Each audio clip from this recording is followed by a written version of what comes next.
Novembre 2023, c'est le délai que s'est fixé le Bénin pour le retrait de toutes ses forces militaires et de police du Mali. Dans une lettre adressée au Secrétariat général des Nations Unies, le ministère béninois des Affaires étrangères explique que le Bénin est confronté à une situation sécuritaire inquiétante du fait des actes de terrorisme orchestrés à ses frontières nord par des hommes armés non identifiés. De ce fait, le pays prévoit de mobiliser toutes les compétences humaines, matérielles et logistiques nécessaires pour renforcer sa sécurité. Certainement dans la logique d'étendre, n'est-ce pas, leurs tentacules dans le golfe de Guinée.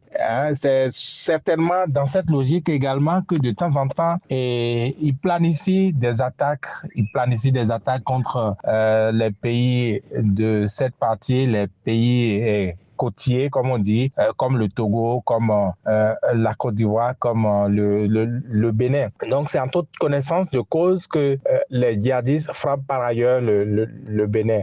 Le courrier à l'ONU intervient au lendemain de l'attaque du 27 avril 2022 contre le commissariat de police de Montsei dans le nord, qui a causé la mort d'un policier. Les chiffres révèlent que le pays a subi une trentaine d'attaques sanglantes depuis 2019. Pour plusieurs observateurs, ce retrait annoncé traduirait davantage la volonté du Bénin d'éviter toute représaille et se mettre à l'abri des groupes armés qu'il combat en ce moment au Mali au sein de la force onusienne.